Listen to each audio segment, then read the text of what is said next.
was the mother of Breonna Taylor in Louisville, Kentucky yesterday after the city council voted unanimously to ban the no-knock warrant that ultimately cost Taylor her life.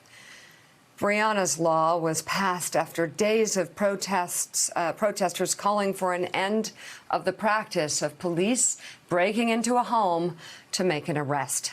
As Congress considers federal police reform measures, there have been some changes in other cities and states as well.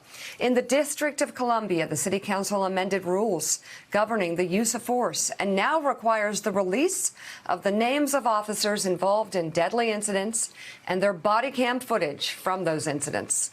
New York revoked a section of its civil rights law that exempted police misconduct records from freedom of information requests. And earlier this week, lawmakers in the state approved a bill allowing prosecutors to charge police officers who injure or kill someone by placing them in a chokehold. The Eric Garner Anti-Chokehold Act was passed as part of a slate of police reform bills and is named for Garner, who died in 2014 as an NYPD cop held him in the position. Chokeholds were already barred by the department, but the law goes further by establishing the crime of aggravated strangulation as a felony and is punishable by up to 15 years in prison. According to the New York State Assembly, 996 people have reported being put in chokeholds by NYPD officers since Garner's death. And out in California, Governor Gavin Newsom has ordered state police to stop using the chokehold or teaching the technique. Joining us now, organizer, activist, co-founder of Black Lives Matter, Alicia Garza. Also with us, Reverend William Barber. He is president of Repairers of the Breach and co-chair of the National Poor People's Campaign. He's out with a new book entitled We Are Called to Be a Movement. Reverend, thank you so much for being with us. And Alicia, thank you so much as well. I'm curious, and I'll ask both of you this question. After 400 years of slavery and segregation and racism, both blatant and latent racism, I'm wondering, are we now at an inflection point as we were in 1963, 1964, 1965? In this slow march forward to racial justice? Well, I can start. I think that we are certainly approaching a tipping point, and we are seeing some really incredible shifts culturally in our understanding of what racism is and isn't. I think we are approaching some important shifts culturally in terms of what has been the impact of racism on every system in our society. And I think that in order for us to actually meet this moment, we have to be mindful, right, that this moment requires us to have a level of courage, and it also requires us to be bold. And frankly, it is so important that some of these laws are being changed and strengthened across the country. And we have to remember that what we have an opportunity to do right now is actually to redirect resources to the places in our society that need it the most. Frankly, we are approaching a recession. Black unemployment is approaching 40%. And when we look at budgets, city budgets, all the way up to the budgets of Congress, what we know is that our budgets are not reflecting our morals. And frankly, we are spending a lot of money on punishment and not enough money on promise. And we have to shift the ways in which we are distributing our resources to make sure that everybody in America has an opportunity to thrive. Reverend, Jordan, is 2020 an inflection point? Well, I agree with my dear sister. It can be. You know, today is the 57th anniversary of the murder of Medgar Evers. And it came one day after John F. Kennedy announced that he would push for the Civil Rights Act.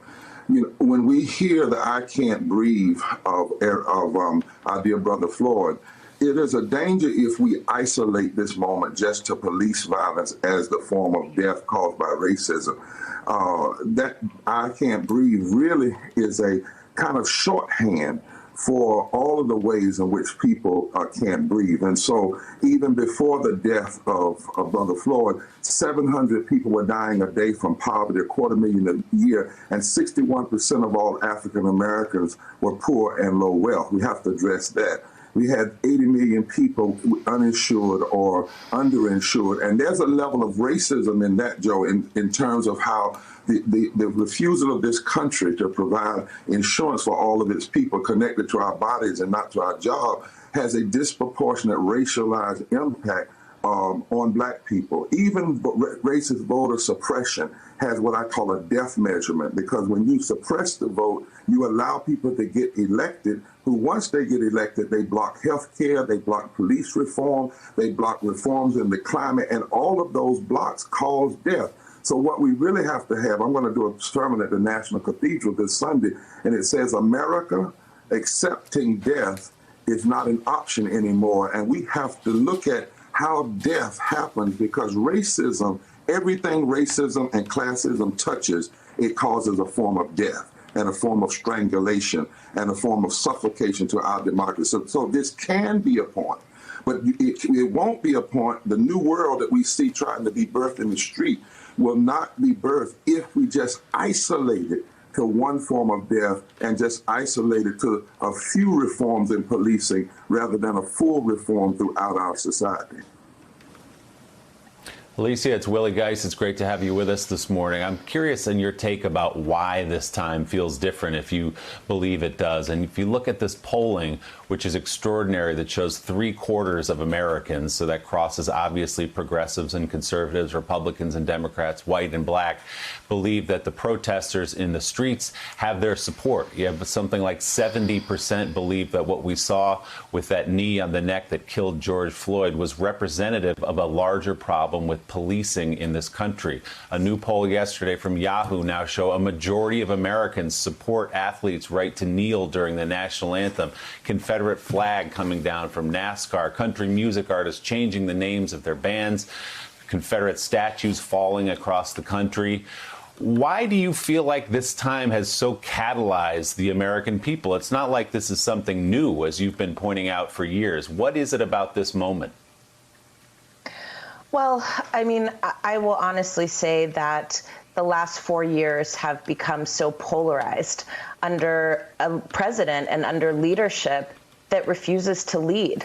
And as a result, what we're seeing is poverty at unimaginable levels. In the community that I live in, I can tell you that tent cities have grown in a way that I haven't seen in my community in my entire life. We have a leadership that won't lead. And as a result, what we are seeing is ongoing murders of people on camera for everyone to watch by the people who are supposed to protect and serve our communities. And so, and then in the midst of that, right, in the midst of that, because we lack leadership in this country from a president who won't lead, we actually found ourselves in the midst of a global pandemic that has been ravaging and attacking Black communities incredibly savagely because there has not been an appropriate response. And so that's the intersection that we're at right now. And I think that part of the reason that this is exploding is because people are suffering. And I think part of the reason that this movement is spreading is because people are finding connection through their hope and also finding connection through a new vision for what this country can look like.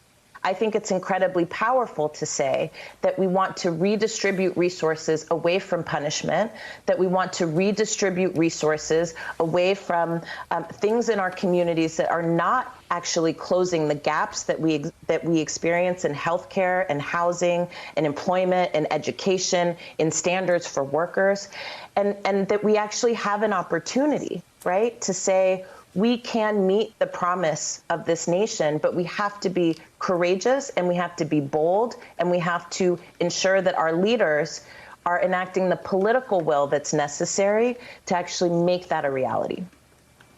Reverend, the words "I can't breathe" caught on that videotape, those chilling words, "I can't breathe," the words that actually we would have heard and seen on videotape during a pandemic that disproportionately impacted Black Americans. If we'd had cameras in emergency rooms, how many Black mothers, fathers, grandmothers, grandfathers, children, people with underlying conditions died gasping for breath, saying those words, "I can't breathe," because healthcare outcomes are different in America, because when it comes to healthcare, like so many other areas, there are two Americas. And talk about what we have not seen this year of Black people dying disproportionately, gasping for breath. Well, I can't breathe, as I said, is a kind of shorthand for what so many people are experiencing. And I believe this "I can't breathe." First of all, the hero is this 16-year-old girl. Let's all of us be clear that she held that camera up and she filmed it. But when people heard "I can't breathe" and saw that suffocation by death, it hit a chord, because this is in the middle of a pandemic that's killing all people, regardless of just Black. Now, it's killing disproportionate Black people, but it's also killing disproportionate Black and poor people.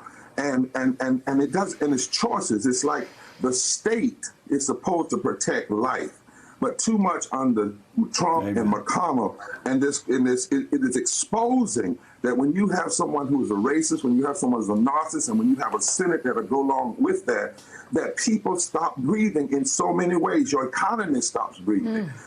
Because of the death of healthcare, people stop breathing. Because of the rise of climate injustice, people stop breathing, and it causes death. Everything that racism and classism touches, it suffocates, it destroys. And so I think that in what you have is a kind of public mourning.